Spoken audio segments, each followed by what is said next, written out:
mechanical parts. For sustained operation, these excess heat should be removed from the engine and kept at operating temperature.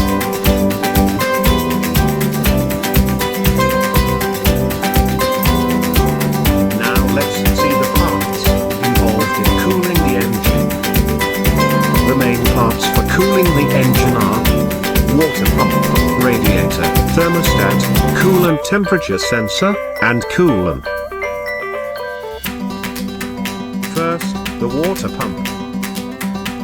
Water pump is the heart of the cooling system, which pumps the coolant. It consists of an impeller, a pulley flange, and an O-ring.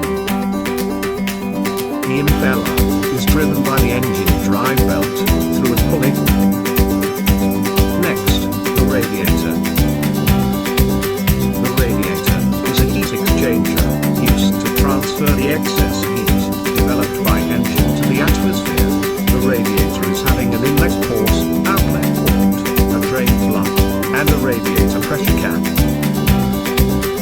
The radiator pressure cap plays a vital role in the cooling system, which will be explained later. Next, the thermostat.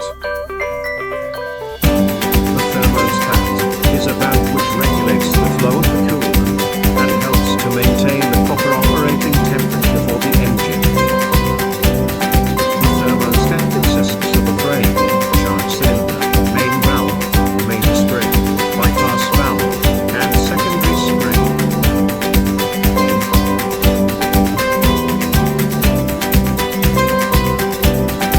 Next, the coolant temperature sensor. The coolant temperature sensor is used to monitor the engine temperature. The ECU used is stated to manage fuel injection and ignition time. Some engines have more than one coolant temperature sensor. The data is also used to control the radiator fan and to update the temperature gauge on the driver console.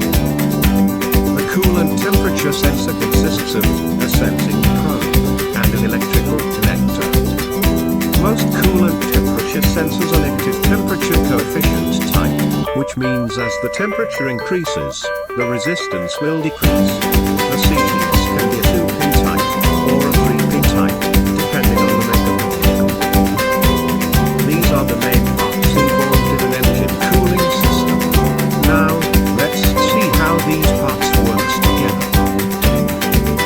The pistons are contained inside the engine block, in which each of them will function.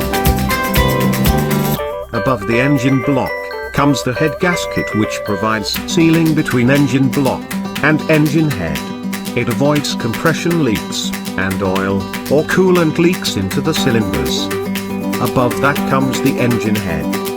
The engine is having a safe passage through which the coolant can flow without entering into the cylinder or mixing up with the oil. This passage is known as water jacket.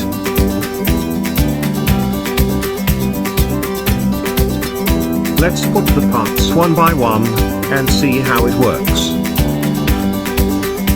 The water pump pumps the coolant throughout the system with the help of the radial impeller. It is driven by the engine itself, using a serpentine belt. The serpentine belt also drives the power steering pump, alternator, AC compressor. But for now only water pump is shown.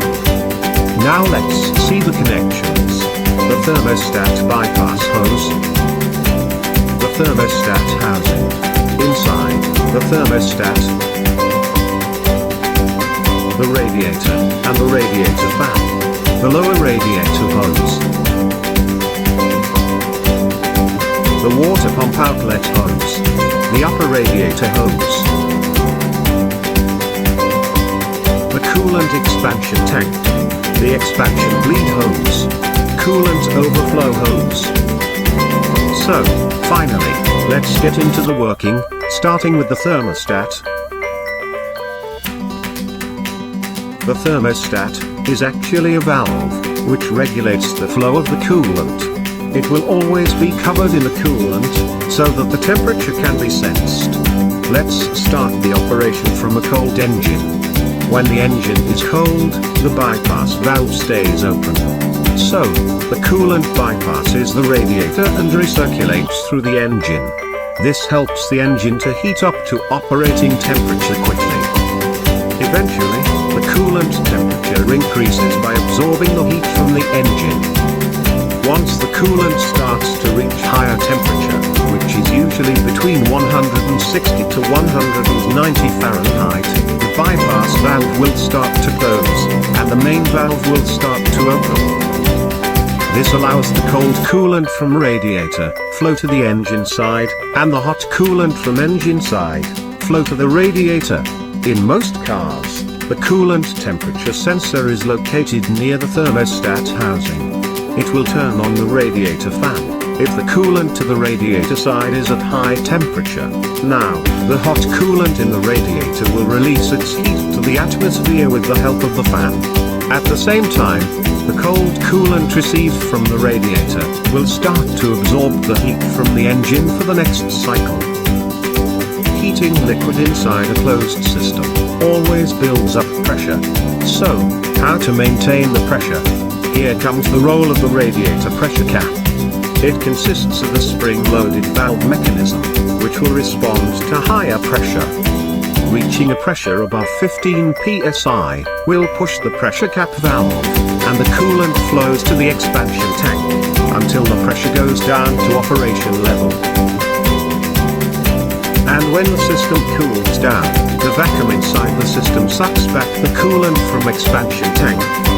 In case if there is too much pressure build-up in the system, due to trapped air, or other failures, the coolant in the expansion tank will be pushed out through the overflow hose.